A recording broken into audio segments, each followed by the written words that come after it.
Hello guys! For today's vlog, so samahan nyo po ako. At yun na nga guys, bababa muna ako.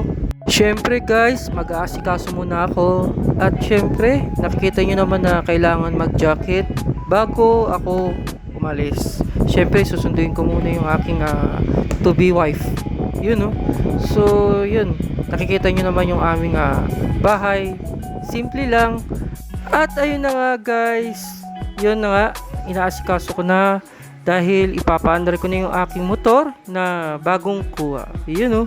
So yun nga guys, salamat pala sa inyo sa pagsubaybay nyo sa akin sa video na ito. Let's go, samahan nyo ako.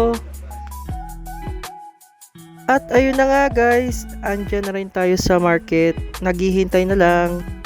At ayun na nga guys, dumaan na rin kami sa The Island.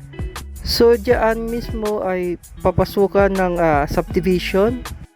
Diyan kami pala na dumaan ni Labs na papuntang SM na 15 minutes. So yun nga guys, nakikita niyo yung highway na okay naman at saka hindi siya masyadong traffic. So bandang hapon na yan guys. Yun oh, sinundo ko si Labs sa kanyang trabaho. So yun guys, papalapit-lapit na kami sa aming lugar. So yun guys, ito na nga yung Mabuhay 2000 Paliparan 2.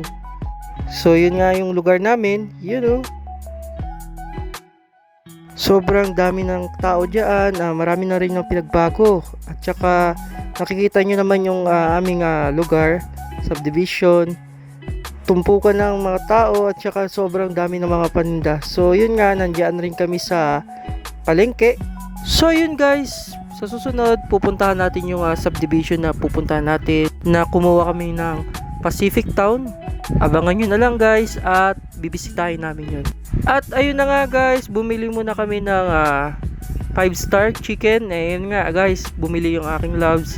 Yun nga guys, yun yung dinner namin. Yun oh.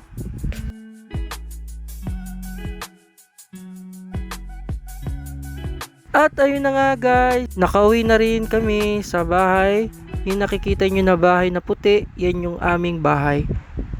Salamat sa inyo sa pagsubaybay.